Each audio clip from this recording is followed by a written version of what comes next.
You're listening to Read the Damn Book, and this is episode number 11. Welcome to Read the Damn Book podcast. I'm your host, Michelle Glogovac, where I read every book of every author that I interview on this show.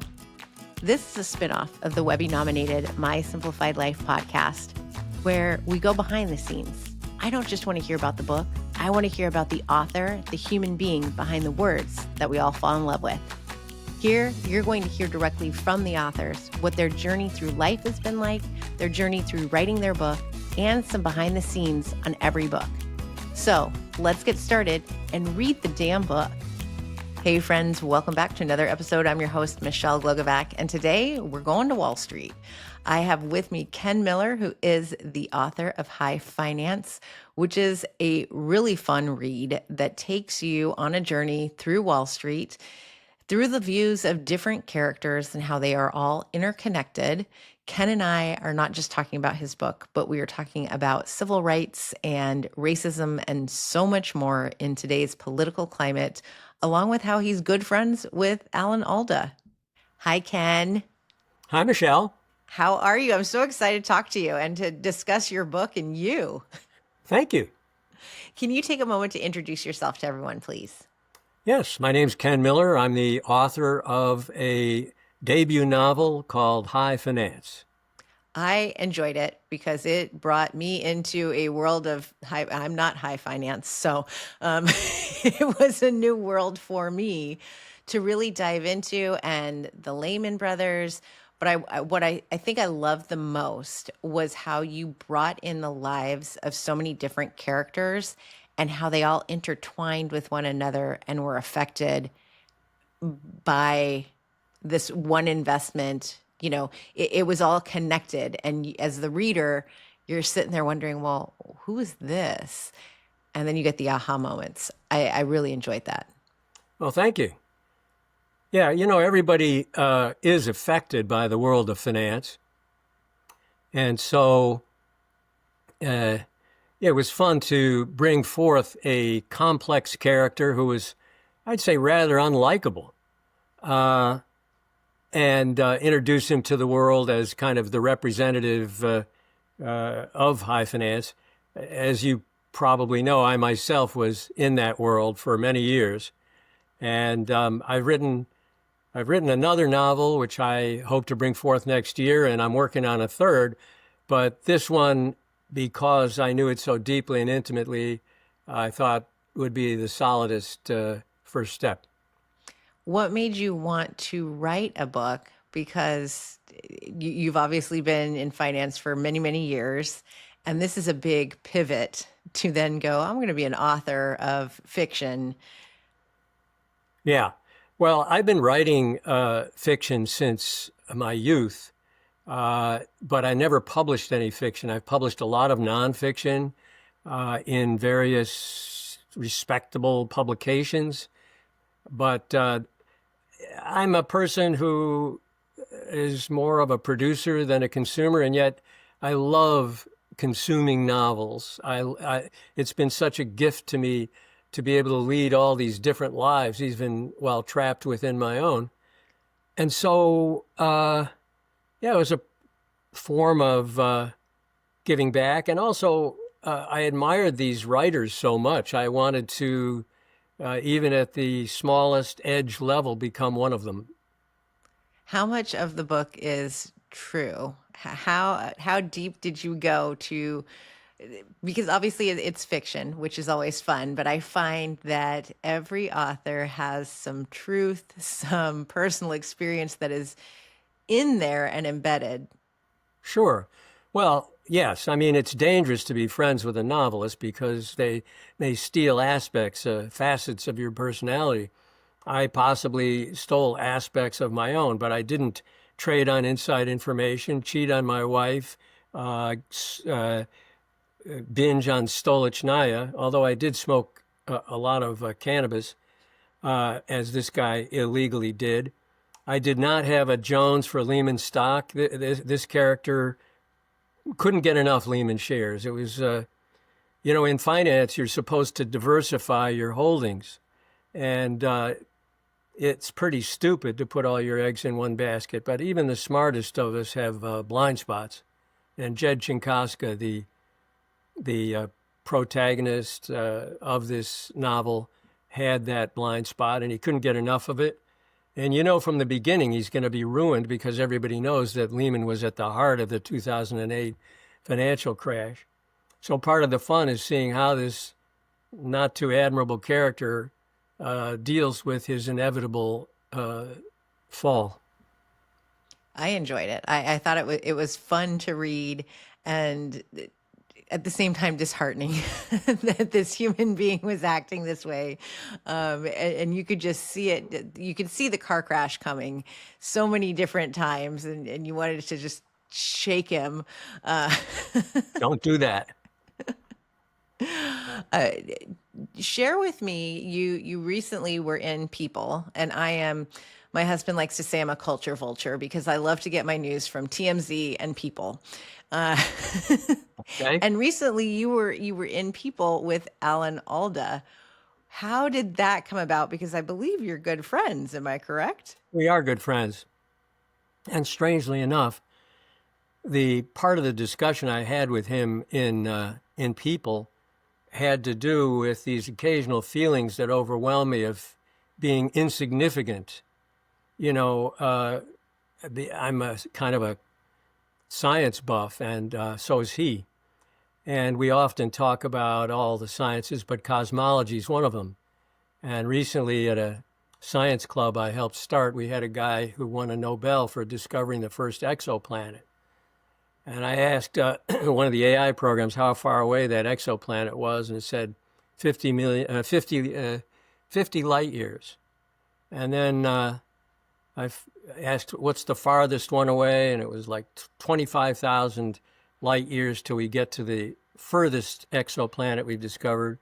And then the size of the universe probably is 100 billion light years. So it's enough to make you feel insignificant. Not just you, but the whole human project. And Alan has been very good over the years in pulling me out of my occasional such feelings. We became friends when we met through a mutual friend, and we began playing tennis together. And it turned out that while the tennis was good exercise, the discussions between games was very stimulating, and we've remained good friends till this day. I love that. We watch MASH reruns in our house regularly, even my 9 and 10-year-olds. And I actually, in grade school, babysat the kids of Radar. No kidding. I did, Wow. yes. Good So for that you. that is my claim to fame and my connection to Alan Alda. Well, it's no accident that he is so beloved by the public because he cares about people. And today he's got this great podcast called Clear and Vivid, where he interviews all kinds of people and talks about one of his central passions, which is empathy. So I commend that to everybody's attention, including yours. I think it's a fascinating thing to keep on your radar. Yes, I love that. That was a good tie-in. I got that one. Now, I've done some research on you too, and you sit on a board that helps the at-risk youth, right? I've sat on many such boards, but I'm not sure which one you're talking about. I just looked it up. It was something with New York. But you also help children in what you're doing. You're helping other people too. Do you want to share a bit about what drives that passion and what are you focused on in wanting for our youth? Well, what I would like to see is a successful multiracial democracy in America. And I've been interested. I think I got into politics through the civil rights movement back when I was in college. We're talking about, and before, really. I've always thought that racism is incredibly stupid, a real waste of human talent. And what I'm doing these days is working with a local outfit here called the Bridgehampton Child Care and Recreational Center. It was started right after the Second World War, when 3 black children burned to death while their parents were out picking potatoes in the field. And today, it's expanded to feed the local community, the local Black community. I do a series with them every summer where I interview a Black civil rights leader on race and racism in America. So that continues. The most recent interviewee was Joy Reid, but I've been with the Reverend Barber and Nicole Hannah-Jones and a bunch of other people whose names would resonate with you. I love that. And it is stupid. I think it's a learned behavior that comes from home. So until that's changed, we have to teach our children to hopefully teach other children so that it can be broken. Right. Right. So you published this book that it's great. You are on number 2, number 3. Are they all going to be in the same genre, or what are we expecting to read next? Well, as you pointed out earlier, a lot of the there's 11 chapters in this book, and in each chapter you unpeel another integument of this complex financier's reality. And in one of the chapters, which is called Internal Audit, a truly loathsome character named Bobby Cherubini is trying to bust Jed, the protagonist, for trading on inside information, which he's almost certainly doing. He is doing. But Bobby himself has been stealing from his hotel corporation to pay for high-class prostitutes, like $10,000 a night plus tip. So he had some serious stealing to do. And he, at the end, there's a very, very strong hint that he's busted. So the next novel, which is tentatively called The Maggie Chronicles, is about his time in prison. And to write that novel, I had to visit a number of high-security prisons in New York State, and I befriended a number of formerly or actually incarcerated persons in for armed robbery and other serious crimes. But I had known a number of people like that when I worked with the Black gangs on the west side of Chicago during my civil rights days, the Egyptian Cobras and conservative vice lords and so forth. Anyway, that novel is about this chap, Bobby Cherubini, and a woman who comes to the prison to visit her brother. She's her name is Rivka Rubenstein, and she is a resident of the Orthodox Jewish community in Borough Park, where she's running a sex chat business and having sex with the Grand Rebbe on the sly. And together, the two of these unlikely partners form a new world religion. And it takes over the United States to such an extent that he could be a serious candidate for president. Anyway, it's a perfect satire for this moment. But I also think that the timing of high finance is going to prove to be unfortunately excellent, because it explores a culture on Wall Street that isn't out there to protect the well-being of Americans, to say the least. And that culture, which I could go more into if you would like, is very oriented towards present value and doesn't give a lot of thought to the future. Mm-hmm. And right now, it seems to me like the markets are seriously overvalued, and we haven't had a correction, which is French for a crash, since 2008. So I think this next one's going to be a doozy. When can we expect that? Well, I never say when, but I would say soon.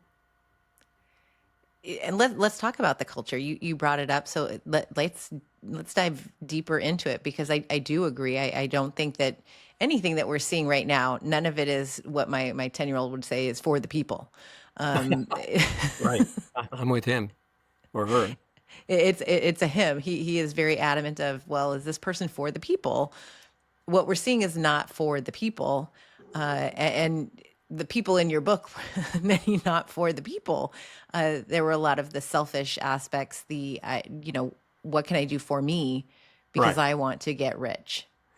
Yeah. Well, I think the book is a really fun window into that culture. If you read the book, you'll get a sense of uh, how how these elite investment banks operate.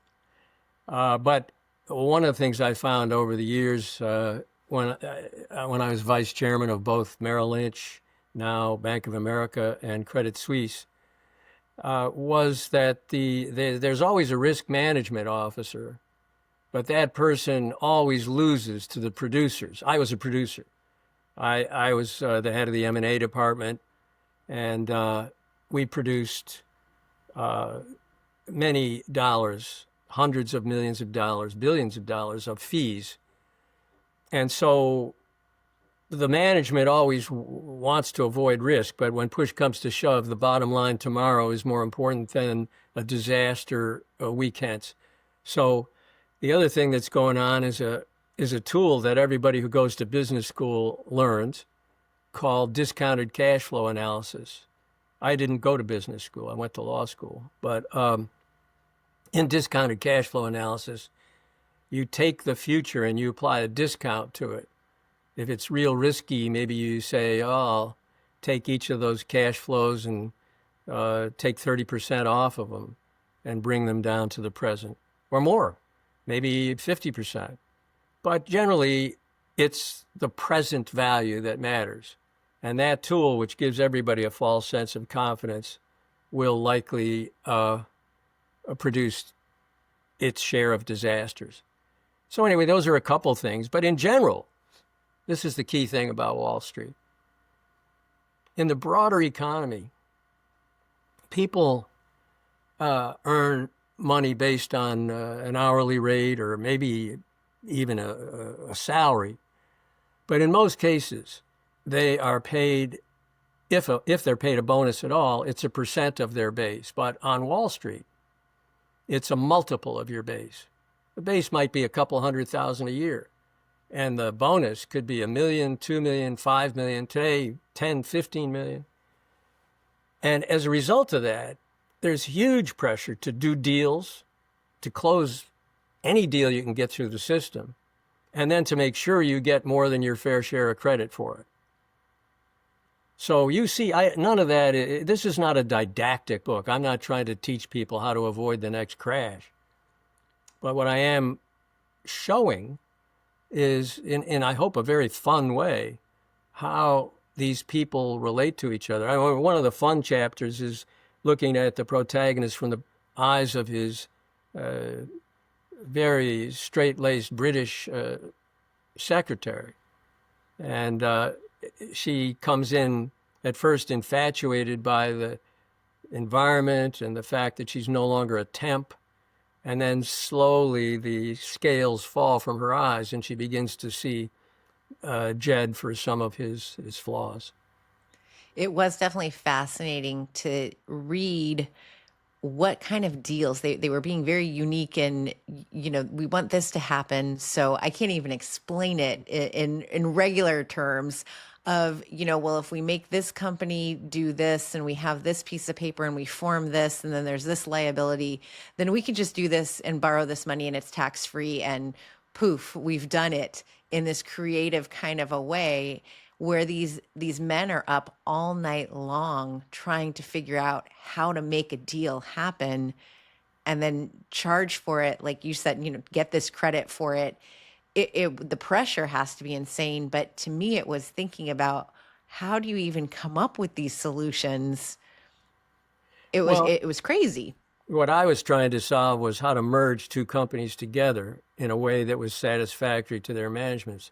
What Jed is worried about is a thing called structured finance, where you try to create something that looks like debt but is really equity, or looks like equity but is really debt. And so you need to manipulate you need to manipulate the tax code, the regulatory agencies who rate these things and so forth.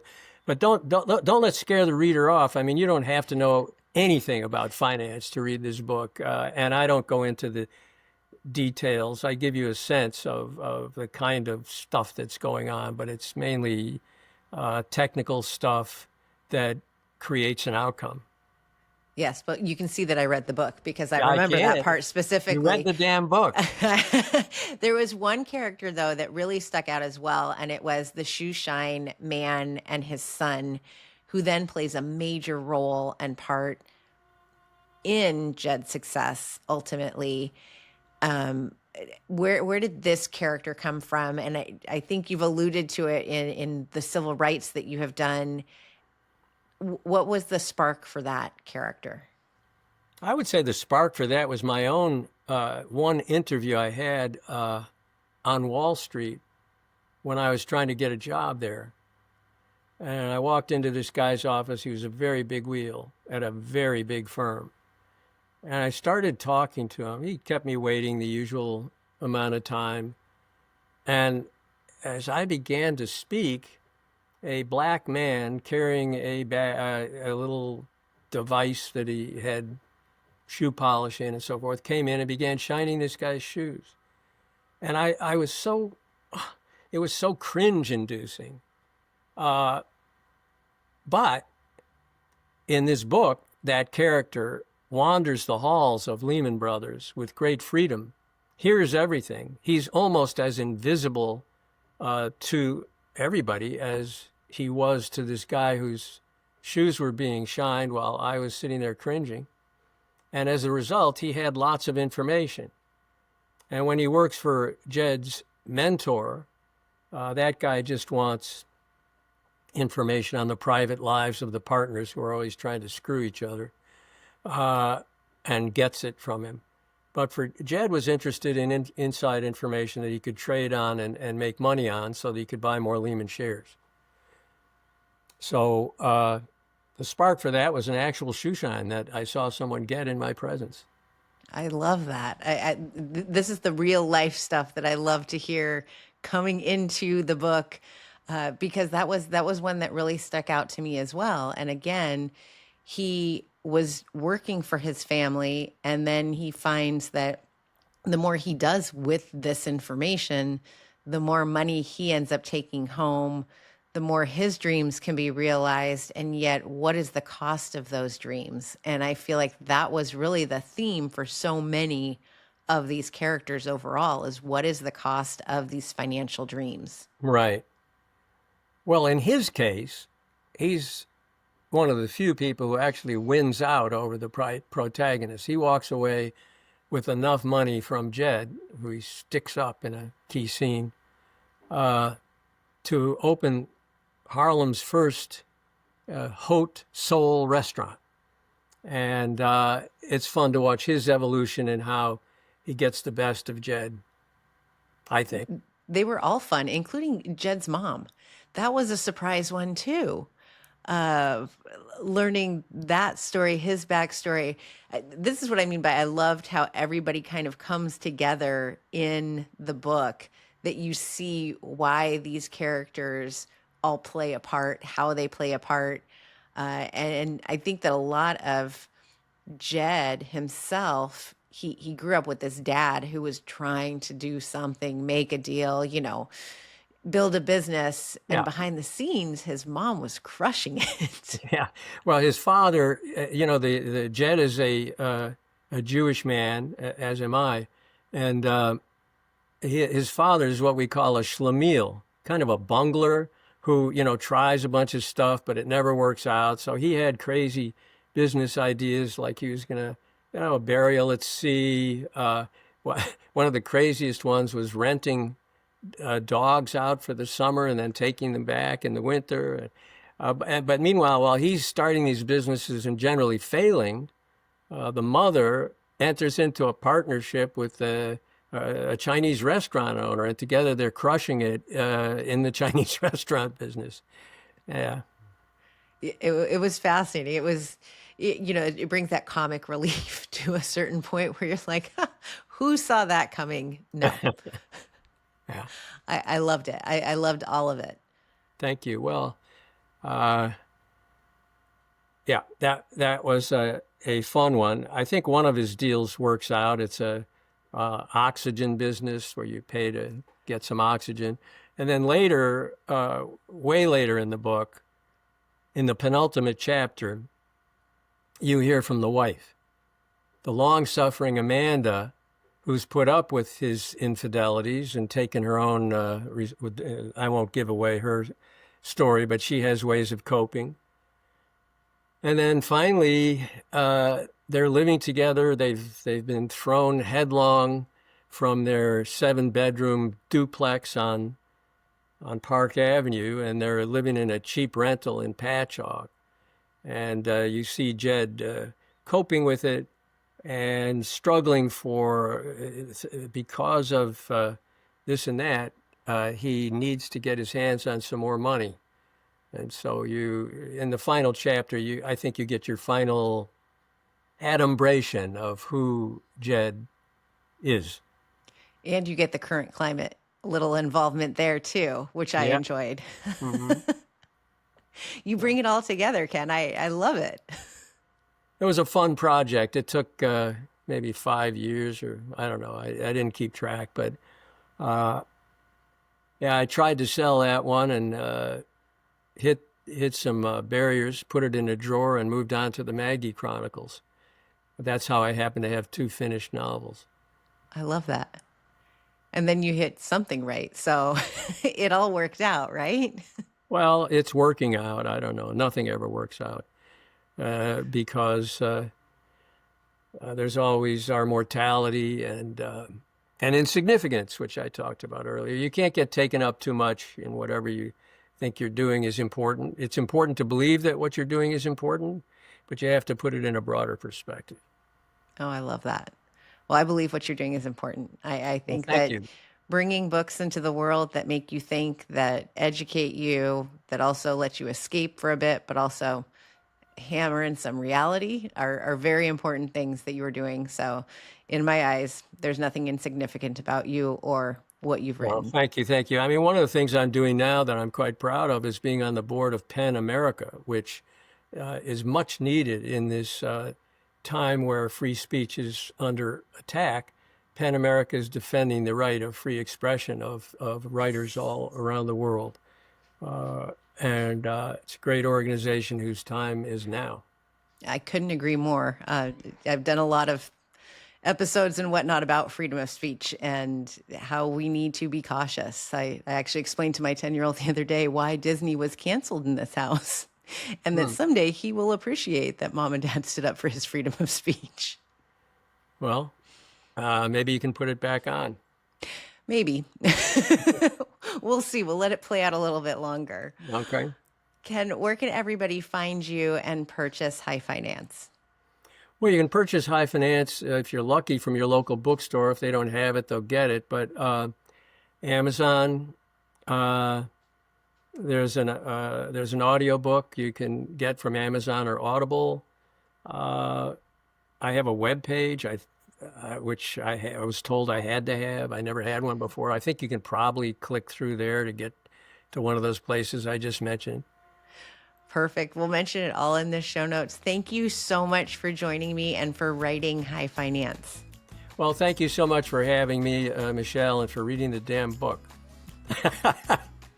This is my reminder for each and every one of you. You are not insignificant. Everything that you are doing is important work, and I'm proud of you. Read the damn book. High Finance is a fun read. I promise you. The Wall Street stuff is not scary to understand, and it's only a short part that's involved.